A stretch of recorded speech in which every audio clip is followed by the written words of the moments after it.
रुकिए, एक पल के लिए रुकिए। क्या आपने कभी सोचा है कि एक पति की सबसे बड़ी कमजोरी क्या हो सकती है? पैसा? ताकत? नहीं, उसकी सबसे बड़ी कमजोरी होती है वो सच जो वो अपनी बीवी से छिपा कर रखता है। आज मैं आपको एक ऐसी कहानी सुनाने जा रही हूँ जहाँ एक नौजवान की आंखें दिन में तो सब कुछ देखती थी, मगर जैसे ही सूरज ढलता था उसकी दुनिया में गुप्त अंधेरा छा जाता था। और सबसे दर्दनाक बात ये थी, उसकी नई नवेली दुल्हन को इस राज की भनक तक नहीं थी। क्या हुआ उस रात जब वो पहली बार अपने ससुराल गया? क्या उसका झूठ पकड़ा गया या प्यार ने एक ऐसा चमत्कार किया जिसकी किसी ने कल्पना भी नहीं की थी? ये कहानी है मोहब्बत की, धोखे की और उस एक रात की जिसने दो दिलों की तकदीर हमेशा के लिए बदल दी।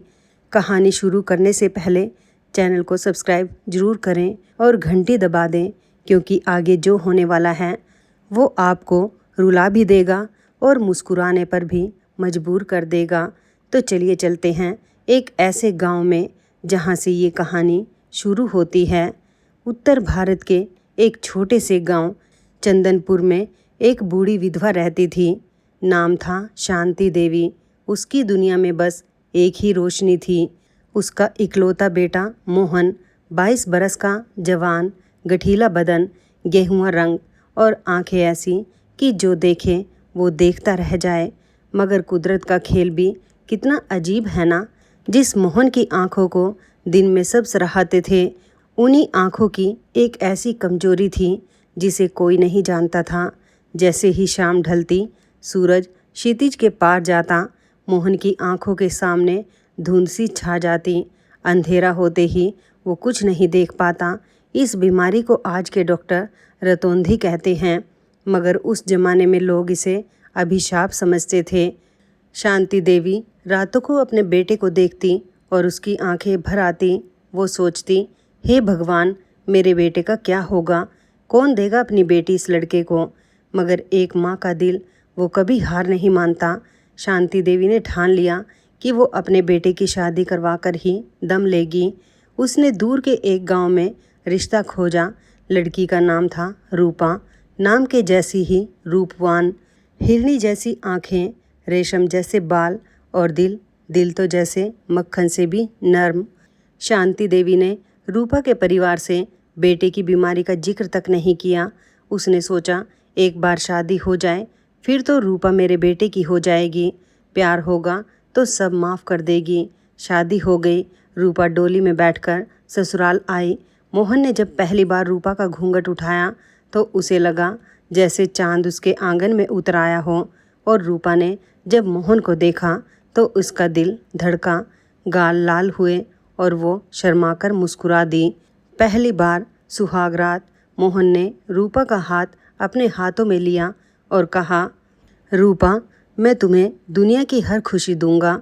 बस एक वादा करो, जो भी हो तुम मेरा साथ कभी नहीं छोड़ोगी। रूपा की आंखों में आंसू आ गए। उसने धीरे से कहा, सजना, मैं आपकी हूँ, जन्मों जन्मों तक आपकी ही रहूँगी। मगर उस रात मोहन ने दिया जानबूझकर जल्दी बुझा दिया था, क्योंकि वो जानता था रोशनी में अगर रूपा ने उसकी आंखों की खाली निगाहें देख ली तो सब खत्म हो जाएगा। शादी के 3 महीने बीत गए। रूपा अपने ससुराल में रच बस गई, मगर एक बात उसे हमेशा खटकती थी, मोहन रात को कभी बाहर क्यों नहीं जाते? अंधेरा होते ही वो घर में ही क्यों बैठ जाते हैं? जब भी वो पूछती, मोहन हंसकर टाल देता, पगली, मुझे तुम्हारे साथ रहना अच्छा लगता है। इसीलिए रूपा खुश हो जाती। प्यार में डूबी एक औरत को और क्या चाहिए? फिर आया दिवाली का त्यौहार। रूपा के मायके से न्योता आया। उसका भाई छोटू, 10 साल का शरारती बच्चा, खुद चिट्ठी लेकर आया था। जीजा जी, इस बार दिवाली हमारे घर मनानी है। माँ ने कहा है अगर नहीं आए तो वो खाना पीना छोड़ देगी। रूपा खुशी से उछल पड़ी, सजना, चलो ना मायके चलते हैं। कितने महीने हो गए माँ को देखे हुए। मोहन के चेहरे का रंग उड़ गया। वो क्या करे, कैसे मना करे? अगर मना किया तो रूपा का दिल टूट जाएगा, अगर हाँ किया तो उसका सच सबके सामने आ जाएगा। वो भागा अपनी माँ के पास। शांति देवी ने बेटे का उतरा हुआ चेहरा देखा तो समझ गई। उसने बेटे को सीने से लगाया और कहा, बेटा तू चिंता मत कर, मैं तुझे एक उपाय बताती हूँ। तू सुबह सुबह निकल जाना, दिन ढलने से पहले ससुराल पहुँच जाना और एक ही दिन रुककर वापस आ जाना। रात को कहीं बाहर मत निकलना, बस इतना ध्यान रखना और तेरा राज राज ही रह जाएगा। मोहन ने माँ के पैर छुए, आंखों में आंसू भरकर बोला, माँ अगर मेरा सच रूपा के सामने आ गया तो वो मुझे छोड़कर चली जाएगी, मैं उसके बिना जी नहीं पाऊँगा। शांति देवी ने बेटे का माथा चूमा। ऐसा नहीं होगा मेरे लाल, भगवान सब ठीक करेंगे। अगली सुबह मोहन और रूपा ससुराल के लिए निकल पड़े।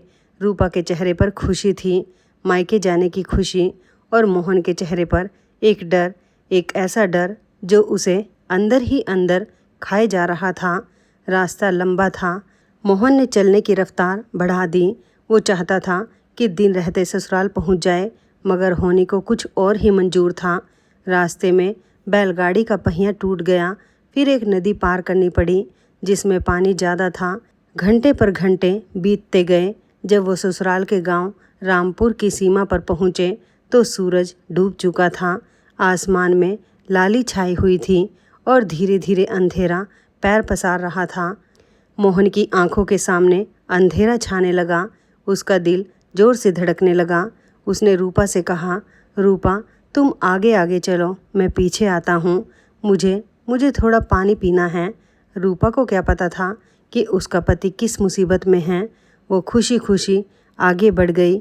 मायके का घर सामने था। वो दौड़कर अंदर चली गई और पीछे मोहन अंधेरे में टटोलते हुए चलने लगा। उसकी आंखों के सामने सिर्फ काली चादर थी। उसे कुछ नहीं दिख रहा था। वो सड़क से भटक गया और जाकर बैठ गया एक कूड़े के ढेर पर, जो इत्तेफाक से उसकी सासू माँ के घर के बिल्कुल सामने था। उधर अंदर रूपा की माँ कमला देवी बहुत खुश थी। बेटी आई थी, दामाद आने वाला था।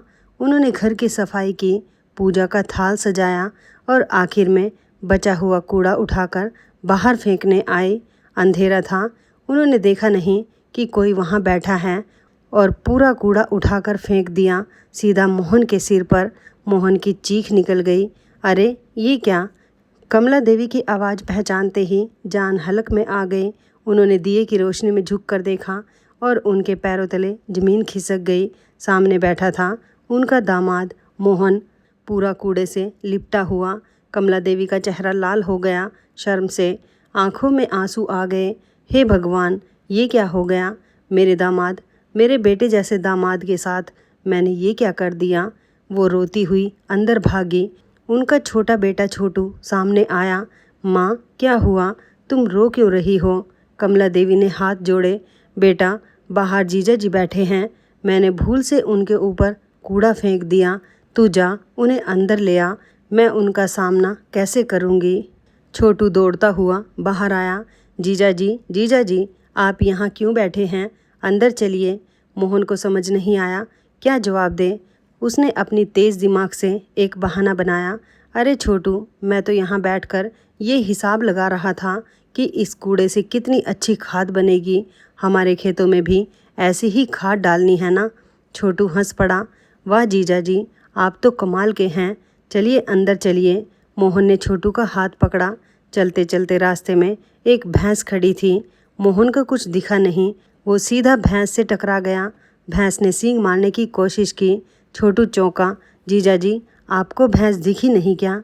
मोहन ने हंसकर कहा, अरे नहीं छोटू, मैं तो देख रहा था कि ये भैंस कितनी हट्टी कट्टी है, मैं अपने लिए भी ऐसी ही भैंस लेने वाला हूँ, इसीलिए पूंछ पकड़कर देख रहा था।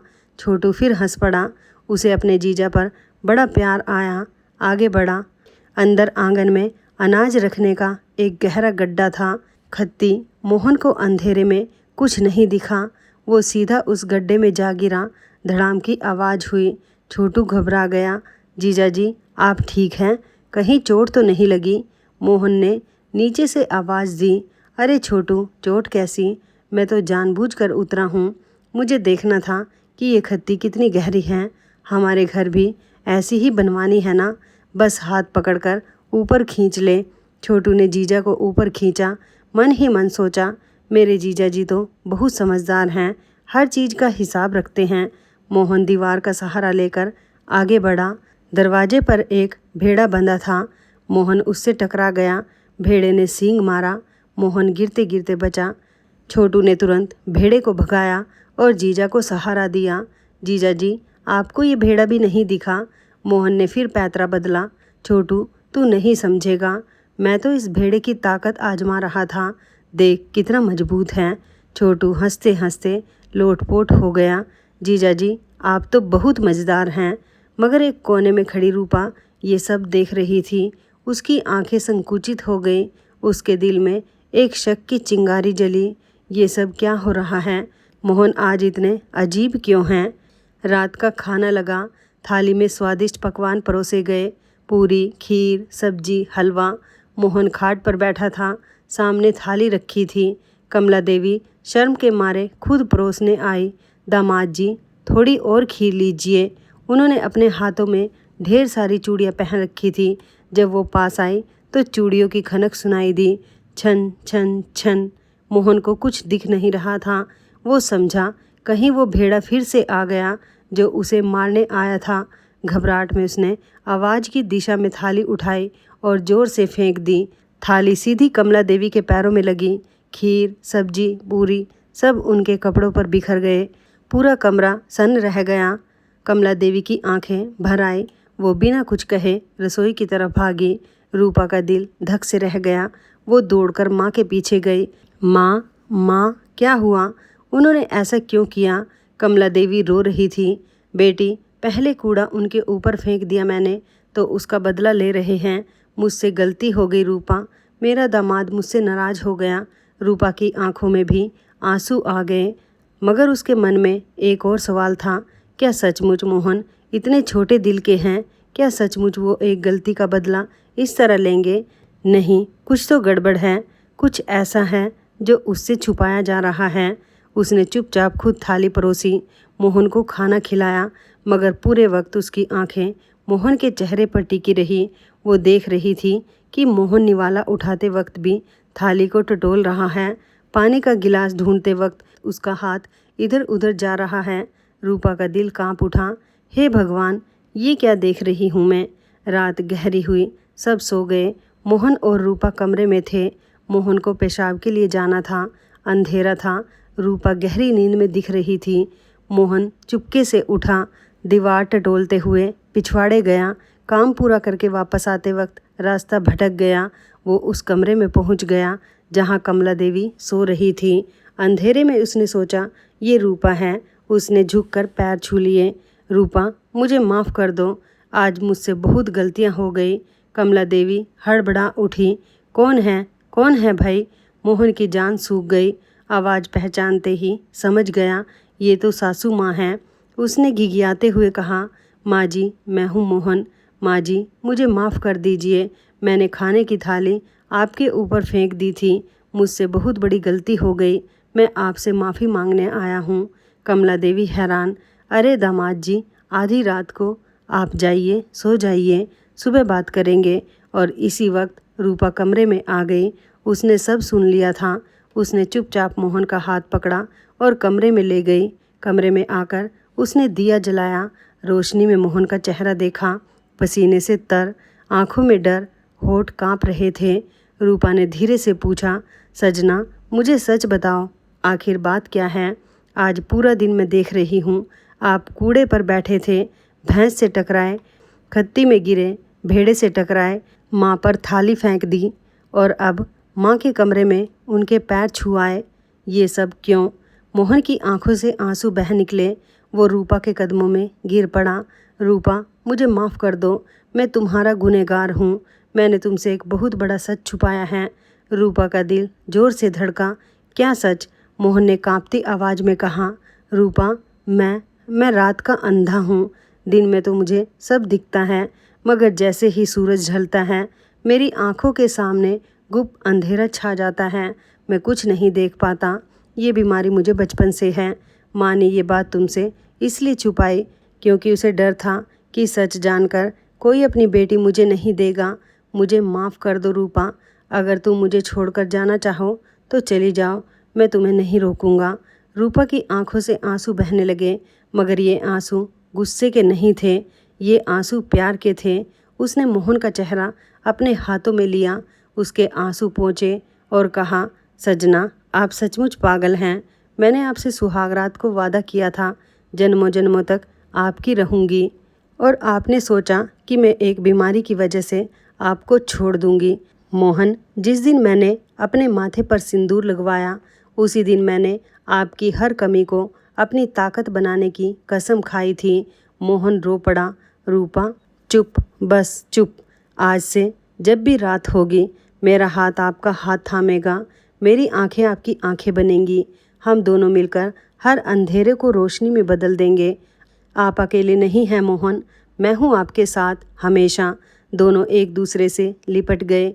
उस रात उस कमरे में प्यार की एक नई कहानी लिखी गई, एक ऐसी कहानी जिसमें कोई झूठ नहीं था, कोई राज नहीं था, बस दो दिल थे जो एक दूसरे के लिए धड़क रहे थे। सुबह हुई। रूपा ने मोहन का हाथ पकड़कर अपनी माँ के सामने ले जाकर बिठाया और पूरा सच बता दिया। कमला देवी की आंखों से आंसू बहने लगे। उन्होंने मोहन को गले लगा लिया। बेटा, ये तो कोई बात ही नहीं है। बीमारी तो शरीर को होती है, दिल को नहीं। तू मेरे बेटे जैसा है।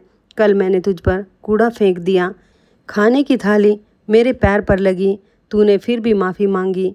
ऐसा दामाद तो हजारों में एक होता है। फिर कमला देवी ने बेटी का हाथ मोहन के हाथ में रखा।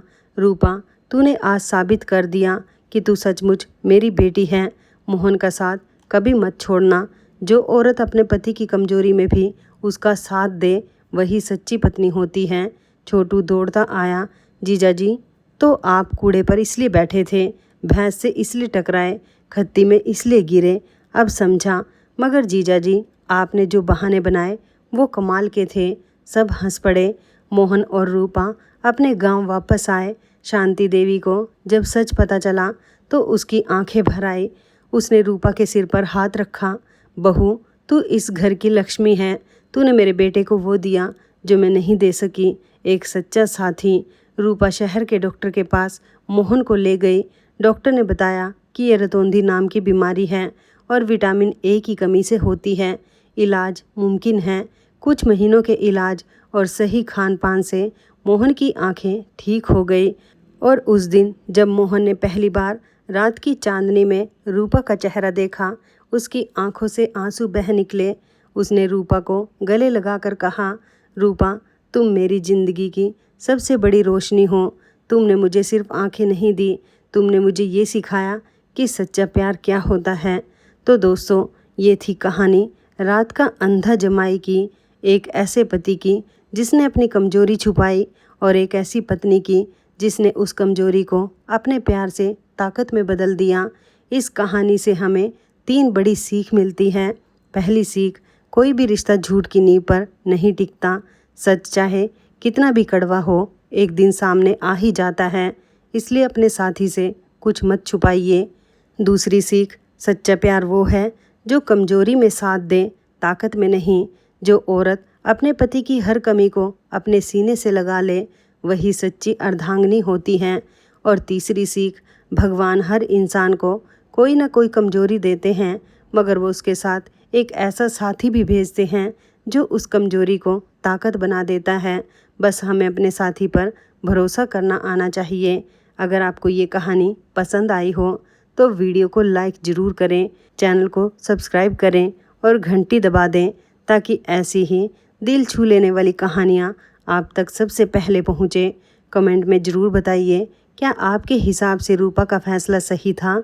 क्या आप भी अपने साथी का ऐसे ही साथ देंगे? मिलते हैं एक नई कहानी के साथ। तब तक के लिए आप सभी का धन्यवाद।